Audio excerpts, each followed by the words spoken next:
বাঘ আৰু এটা পুৰাতন মন্দিৰ। এই বাঘে প্ৰাচীন কালৰ পৰা এই মন্দিৰত ৰখীয়া দি আহিছে।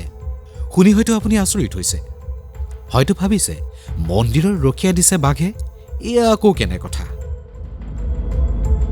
হয়, এয়াই কিংবদন্তি উত্তৰ গুৱাহাটীৰ সীতাচল পাহাৰত থকা দীৰ্ঘেশ্বৰী মন্দিৰৰ।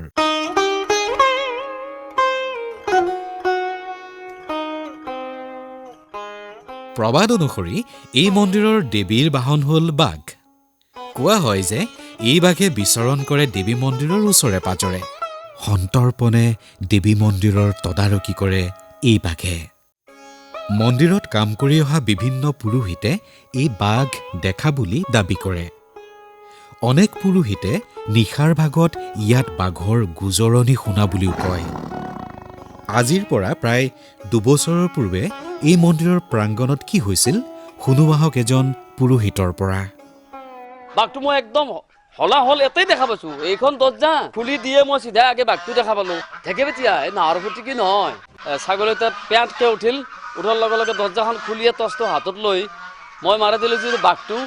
তাৰপিছতে ছাগলী হলককে তেজ যাই আছে, মই আৰু বাঘ বাঘ বাঘ এনেকে মই প্ৰায় 6-7 বাৰ মান ক'লো। সেনেকে মই আৰু খেদি গ'লো যে তাতেওতো আৰু এটা দেখা পালো দুৱাৰ মুখত, তেওঁলোকৰ দুৱাৰ মুখত। ইতিহাসে ঢুকি নোপোৱা দীৰ্ঘেশ্বৰী দেৱালয় দেৱী দুৰ্গাৰ বসতি স্থান বুলি হিন্দু ধৰ্মাৱলম্বীসকলৰ বিশ্বাস। হিন্দু ধৰ্মৰ শাক্ত পন্থাত এই মন্দিৰৰ মাহাত্ম্য অসীম। কোৱা হয় যে নীলাচল পাহাৰত থকা মা কামাখ্যা মন্দিৰৰ পিছতেই দীৰ্ঘেশ্বৰী মন্দিৰৰ স্থান। কিংবদন্তি অনুসৰি এই মন্দিৰ এসময়ত আছিল মাৰ্কেণ্ড ঋষিৰ আশ্ৰম। ঋষিয়ে যেতিয়া দেৱীৰ সাধনা কৰিছিল তেতিয়া দেৱীয়ে তেওঁৰ সন্মুখত প্ৰকট হৈ অমৰ হোৱাৰ বৰ দিছিল। কোৱা হয় যে তেওঁৰ সন্মুখত দেৱীয়ে প্ৰকট হওঁতে নিজৰ বাহন বাঘত উঠি আহিছিল। সেয়েহে মা দুৰ্গাৰ এই ৰূপৰ বাহন হ'ল বাঘ। প্ৰবাদ আছে যে এই মন্দিৰ যি দৰ্শন কৰে তেওঁ মাৰ্কেণ্ড ঋষিৰ দৰে দীৰ্ঘ জীৱন লাভ কৰে। সেয়েহে এই মন্দিৰৰ নাম দীৰ্ঘেশ্বৰী। দীৰ্ঘেশ্বৰী মন্দিৰত বাঘৰ এই মাহাত্ম্যৰ বাবেই আজিও ইয়াৰ পূজাত বাঘলৈ প্ৰসাদ আগবঢ়োৱাৰ নিয়ম আছে।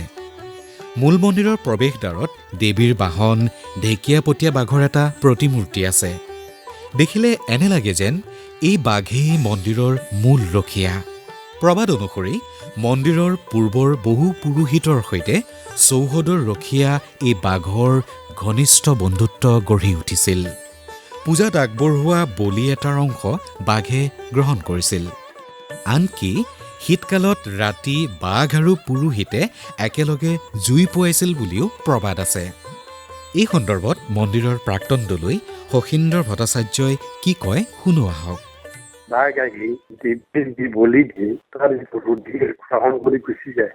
আনকি কথিত আছে মন্দিৰৰ পূজাৰী, আমি জানো চন্দ্ৰ পূজাৰী বুলি, তেওঁ যজ্ঞকুণ্ডত শীতকালত তেওঁ জুই পুৱাই থাকে আৰু সেই সময়ত পাহাৰৰ পৰা বাঘ আহি তেওঁৰ কাষতে জুই পুৱাই থাকে। শেষত পূজাৰীয়ে গাত থপৰিয়াই দিয়ে যে তোৰ কাৰণে তাত ৰুধিৰ আছে, গতিকে এই বলিৰ অংশ আছে, লৈ যাব পাৰা। এতিয়া বাঘে মন্দিৰৰ ভিতৰত প্ৰৱেশ কৰি বলিৰ যিটো অংশ সেই পথা আদি যিটো মাথা বুলি কোৱা যায় লৈ গুচি যায়। কোনো কালে কোনো পূজাৰী বা তাৰে ৰক্ষা কৰাৰ যিমান আছে কাৰো কিন্তু কোনোদিনে অনিষ্ট হোৱা নাই। ডাঙৰ কথা এইটো, আজিলৈকে হোৱা নাই, কিন্তু বাঘটো আহি থাকে।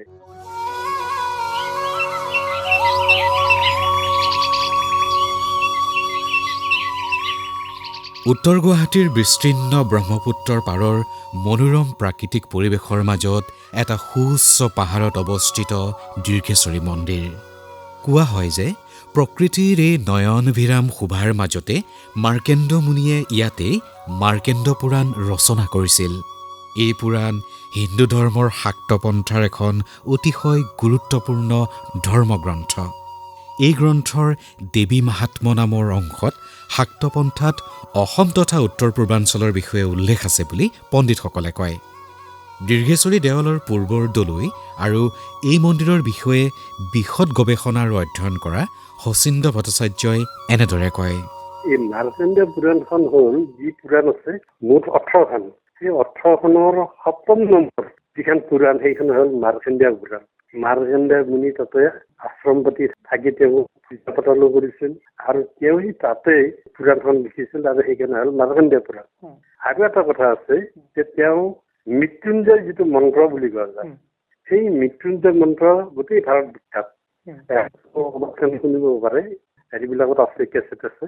এই মৃত্যুঞ্জয় মন্ত্ৰটো তাতে তেওঁ ৰচনা কৰিছে, মানে মহামৃত্যুঞ্জয় মন্ত্ৰ বুলি যে কয়, মৃত্যুঞ্জয় মন্ত্ৰ, সেইটো মাৰ্কণ্ডেয় মুনি। আৰু এই মাৰ্কণ্ডেয় মুনি তাতে থাকি তেওঁ যে দেৱী আশীৰ্বাদ দিলে যে যেতিয়ালৈকে মনুষ্য জাতি থাকিব তেতিয়ালৈকে তেওঁ অমৰ হৈ থাকিব, আৰু য'ত থিয় হৈ গ'লে তেওঁৰ মূৰত মানে আশীৰ্বাদ দিছিল। এতিয়াও থিয় হোৱা সেই ঠাইখিনিত সেই তাহানি 1000 বছৰ আগৰ পৰা দেৱীৰ পীঠ হিচাপে, দেৱীৰ পদচিহ্ন হিচাপে ৰাখি থোৱা আছে। এতিয়াও তাত পূজা পাতল চলি থাকে। আৰু মাৰ্কণ্ডেয় মুনিৰ বিশেষকৈ দুৱাৰ মুখত তেওঁৰো এটা চিহ্ন এটা ৰাখি থাকে।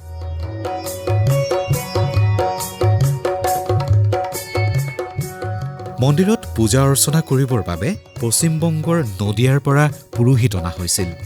এইসকল পুৰোহিতৰ বংশধৰসকলে আজিও মন্দিৰত সেৱা অব্যাহত ৰাখিছে।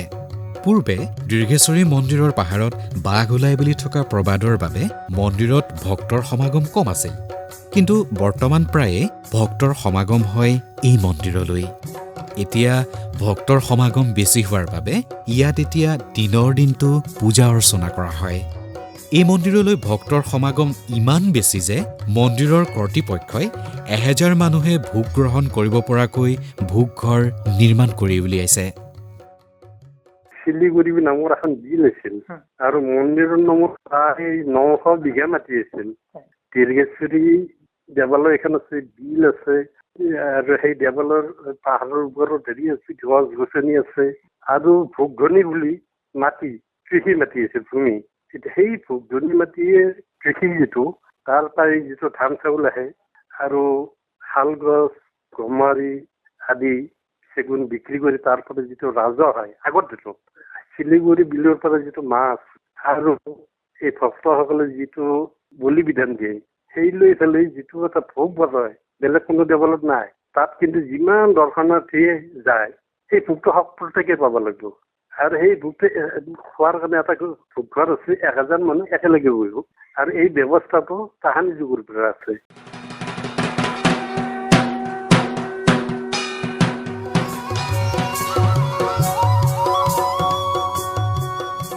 দীৰ্ঘেশ্বৰী মন্দিৰৰ এটা বিশেষত্ব হ'ল ইয়াৰ সুস্বাদু ভোগ। এই ভোগ আমিষ। এই ভোগ অতি সুস্বাদু হোৱাৰ উপৰিও অতি পুষ্টিকৰ, কিয়নো একেলগে বহু কেইবিধ পুষ্টিকৰ আহাৰ সংমিশ্ৰণ ঘটাই এই ভোগ প্ৰস্তুত কৰা হয়। এই ভোগ ভক্তসকলৰ মাজত বৰ জনপ্ৰিয়। এই মন্দিৰলৈ যে হিন্দু ধৰ্মাৱলম্বীৰ আগমন ঘটে তেনে নহয়, আন ধৰ্মৰ মানুহো ইয়ালৈ আহে। দুৰ্গা পূজাত 7 বিধ বলি হয়। প্ৰথম বিধ বলি, যাক আমি বৰ বুলি কয়, এইটো হ'ল মহিষ, ম'হ বলি দিয়া যায়। 2 নম্বৰ ছাগলী বলি দিয়া যায় কথা। 3 নম্বৰ হাঁহ বলি দিয়া যায়। 4 নম্বৰ মাগুৰ বলি দিয়া যায়। 5 নম্বৰ কোমোৰা দিয়া যায়। 6 নম্বৰে কুঁহিয়াৰ দিয়া যায়। 7 নম্বৰ ধান কচু তাত বলি দিয়া যায়। এই 7 বিধ সপ্ত বলি দিয়া যায়। আৰু এই বলিটো বৈদিক যুগত, তাহানি যুগত 1000 বছৰ আগৰ পৰাই চলি আছে, আজিও চলি আছে। আৰু আন পূজাতো বলি বিধান হয়, কিন্তু মহিষ বলি নহয়। গতিকে এই ধৰণে দুৰ্গা দেৱীৰ তাহানি যুগৰ পৰা চলি আছে পূজা, আৰু লগতে আন দেৱ বিশেষকৈ কালিৰ তাত পূজাটো বিশেষভাৱে উদযাপন কৰা হয়। দীৰ্ঘেশ্বৰী মন্দিৰৰ দুৰ্গা পূজা দূৰ দূৰণিৰ ভক্ত দুৰ্গা পূজাৰ সময়ছোৱাত দেৱী দৰ্শন কৰিবলৈ এই মন্দিৰলৈ আহে। দুৰ্গা পূজাৰ সময়ত ইয়াত ম'হ, ছাগলী, হাঁহ আদি বলি দিয়া হয়। এই বলিৰ ভাগ যে কেৱল মন্দিৰলৈ যোৱা ভক্তসকলেই পায় তেনে নহয়। এই অঞ্চলত বসবাস বহু পৰিয়ালক প্ৰসাদৰ ভাগ দিয়া হয়। মই জানাত এই ওচৰতে গাৰো সম্প্ৰদায়ৰ লোক আছিল। এতিয়া তেওঁলোকে লৈ গৈছিল, এইটো তেওঁলোকে প্ৰক্ষণ কৰিছিল, কিন্তু আজিকালি আকৌ গাৰো সম্প্ৰদায়ৰ লোকবিলাক খ্ৰীষ্টিয়ান হ'ল। গতিকে তেওঁলোকে মন্দিৰত যদিও তেওঁলোকৰ বিবাহ আদিত তেওঁলোকে যায় পৰম্পৰা, তাতে এটা অৰিহণা দি থৈ আহে আৰু সেৱা এটা লৈ আহে, কিন্তু তেওঁলোকে এতিয়া সেইবিলাক নকৰে যিহেতু খ্ৰীষ্টিয়ান হ'ল। তথাপিতো তেওঁলোকৰ এটা আৱেগ আছে। আৰু আনহাতে এতিয়াই কিন্তু মই জনাত এই যিটো অৱশিষ্ট অংশ তাৰে কিছু বেলেগ বেলেগ সম্প্ৰদায় আছে, কাৰো নাম নকওঁ আৰু সেইটো নিয়ম নহয়, তেওঁলোকে এইটো ভক্ষণ কৰে।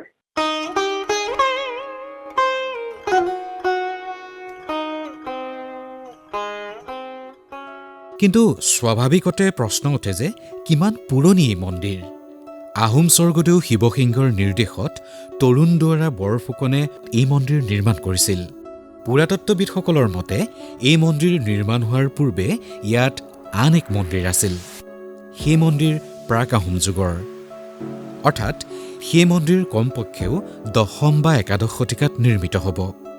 কিন্তু অনুমান কৰা হয় যে যিহেতু এই মন্দিৰৰ কিংবদন্তি যিহেতু মাৰ্কেণ্ড ঋষিৰ ইতিহাসৰ সৈতে জড়িত, সেয়েহে এই মন্দিৰ তাতোতকৈও কেইবাশ বছৰৰ পুৰণি। এই মন্দিৰৰ ইতিহাস সন্দৰ্ভত অসমৰ এজন প্ৰবীণ পুৰাতত্ত্ববিদ ৰবীনদেৱ চৌধুৰীয়ে কি কয় শুনো আহক। মূল মন্দিৰটো এইটো আহোম যুগৰ, আৰু তাত নিশ্চয় পুৰণি মন্দিৰৰ ষ্ট্ৰাকচাৰ এটা সময়ত আছিলে। প্ৰাক আহোম যুগত তাত মন্দিৰ এটা আছে, তাৰ চিন কিছুমান আছে, কালচাৰ আছে, কিবা অন্যান্য আছে, কিন্তু এই আমাৰ অসমততো এটা প্ৰাক আহোম যুগৰ মন্দিৰত থিয় হৈ থকা নাই, চব ভূমিকম্পত পৰি গৈছে। আৰু তাৰ ওপৰতে আহোম পিৰিয়ডৰ মন্দিৰবিলাক বনাইছে গোটেই অসমতে, তাতো বনাইছে। একেবাৰে মদন কামদেৱৰ ওপৰত তেনেকে বনোৱা নাই, তাতো হিচাপে বহুত। আৰু তাত সেইকাৰণে এই কালচাৰ কিছুমান শিলত কটা আছে, আৰু মন্দিৰৰ ওপৰ ভাগৰ যিটো শিখৰ সেইটোও আছে। কিন্তু এইবিলাক কিছু এটা আছে, নোহোৱা বুলি ক'ব নোৱাৰি। কিন্তু হৈছে কি তাত এতিয়া যিটো মন্দিৰ আছে সেইটো আহোম যুগৰ মন্দিৰ, তাত লিপিও আছে। লিপি হোৱাৰ পিছত মই নাজানো, ডিটেইল মই যোৱা নাই, আৰু মই বহুত দিন আগত গৈছিলোঁ, এতিয়া যাব পৰা নাই। এতিয়া শুনিছোঁ কোনোবা গৱেষকে গৱেষণা কৰি আছে।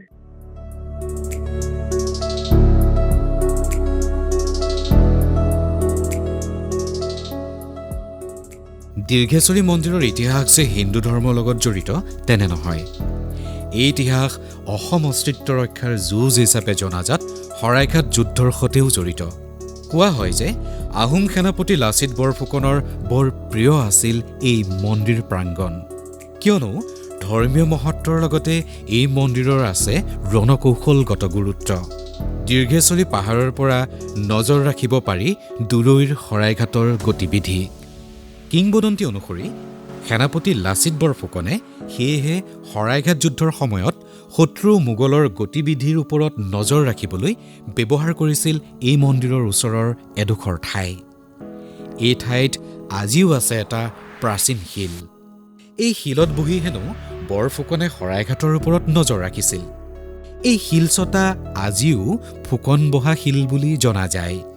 কেৱল সেয়ে নহয়, যুদ্ধৰ পূৰ্বে লাচিত বৰফুকনে এই মন্দিৰত পূজা কৰি যুদ্ধলৈ ওলাই গৈছিল। এই কিংবদন্তি সন্দৰ্ভত শচীন্দ্ৰ ভট্টাচাৰ্যই এনেদৰে কয়। যিখন আমাৰ শৰাইঘাটত যুদ্ধ হৈছিল, এই যুদ্ধৰ সময়ত লাচিত বৰফুকনে এই দীৰ্ঘেশ্বৰী মন্দিৰ পাহাৰৰ ওপৰত এটা লাচিত এতিয়াও আছে বৰফুকন বহাৰ শিল, তাতে তেওঁ বহি এক পাণ্ডুলৈকে তেনেকে বাইহাটা চাৰিদি আৰু সেই আজ্ঞাচৰীত যুদ্ধ যিটো হৈছিল সেই গোটেইখিনিতে তেওঁ তাৰ পৰা চাইছিল। আৰু তেওঁ যেতিয়া যুদ্ধক্ষেত্ৰলৈ ওলাই যায়, মন্দিৰৰ মাজেদি ওলাই আহি মানে বাট আছে, মন্দিৰত তেওঁ খাবা কৰে আৰু নিজ হাতে বলি দি তেওঁ যুদ্ধক্ষেত্ৰত যায়। তাৰমানে তেওঁ বলিটো দিহে তাৰে ফটা লৈ সেই যুদ্ধক্ষেত্ৰত তেওঁ শক্তি সঞ্চয় কৰি, মানে আগৰ এটা ৰজা মহাৰাজা এটা আছিল যুদ্ধক্ষেত্ৰত যেতিয়া যাব তেওঁলোকে শক্তি সঞ্চয় কৰে। আৰু সেইকাৰণে এই যিমান আছে আমাৰ মন্দিৰবিলাক, শক্তি মন্দিৰ, শক্তিপীঠ, দেখি থাকোতে কিন্তু বলি বিধান চলে।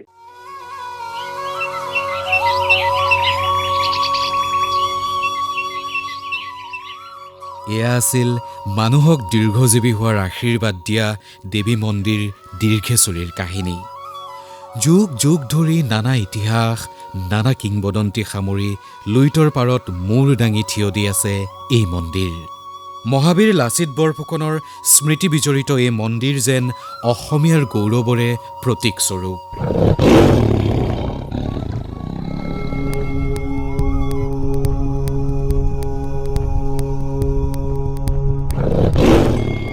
আপুনি শুনিলে ইয়াৰশ্বটৰ প্ৰতিবেদন দীৰ্ঘেশ্বৰীৰ বাঘ। প্ৰতিবেদনৰ লেখক কংকন আচাৰ্য, বিৱৰণী সুদীপ্ত শৰ্মা ভৰালীৰ। ইয়াৰশ্বটৰ হৈ প্ৰযোজনা কৰিলে সুদীপ্ত শৰ্মা ভৰালীয়ে।